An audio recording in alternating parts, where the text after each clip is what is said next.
Kampuni ya Vision Group etongoza omwoleso gw'amayumba n'okuzimba ogusookedde ddala nga gakubeera ku nkola ya sayansi giyite virtual. Omwoleso guno gutongozeddwa akulira eby'amayumba Minisitule y'eby'ettaka Dave Kayangayanga n'akulira Vision Group Don Wanyama wano mu Kampala. Mu Uganda abantu abasoba obukadde 2.5 basula obubi ddala naddala abawangala mu bifo eby'enzigota naddala mu kibuga Kampala. Kino Kayangayanga akakasizza nga gavumenti ya kuno bw'ekimanyi obulungi ddala era ng'ayogedde ku nteekateeka gavumenti z'erina zeesuubira okumalawo ekizibu ekyo. Era tulina enteekeka eri mu kitabo kyaffe tukiyita Slum Upgrading Strategy ewa enteekateeka ey'okulaba ndino mu improvinga oba mulinyisa omutindo gw'amayumba. Naye strategy eyo eraga ndino okumulimu si gwa gavumenti yokka. Kayangayanga era asinzidde wano n'awabula bannayuganda okukozesa enteekateeka gavumenti ze yasawo ku buli mutendera okuwandiisa obwannannyini ku ttaka lyabwe. Tumanyi ndino ettaka ky'ekintu ekikulu nnyo mu bulamu bw'omuntu.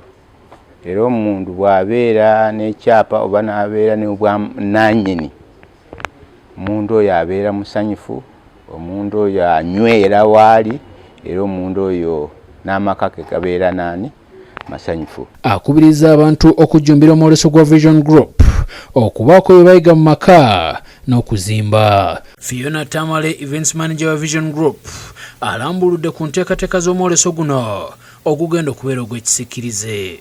Butandise leero bukoma ku Friday ku TV zaffe zonna eza Vision Group okuva ku Bukedde paka ku TV East mu Soroti kuva ku ssaawa 3 paka ssaawa 5 buli lunaku. Eri abagala okwegatta ku mwoleso guno nuwagaba bawadde ennamba kwe basobola okuyita okusobola okwolesa. Kati weba oyagala okutwegattako tukyalina time okubeera ku nnamba 0787 511 106.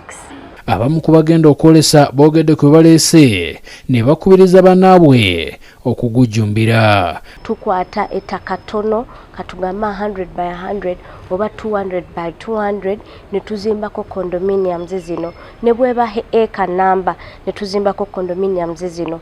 Ideally yandibadde ettaka ly'omuntu omu pe tujja kusuzaako abantu 2. Njagala ekisookera ddala kukoola bannayuganda okulaba nti tebalemererwa okwetaba mu mwoleso guno. Wanyama atendereza abatadde ssente mu mwoleso guno n'ayita abakyaliyo okwegatta ku Vision Group mu mwoleso guno. I want to thank Comfort Homes. Thank you for being with us. Hima Cement, we appreciate your support. Tile Center, thank you for coming on board. And Danube Home, where we are conducting this official launch of the expo, we really appreciate your support. Omwoleso gwa kubeeranga ku TV za Vision Group zonna buli lunaku okutandika n'olunaku lw'enkya.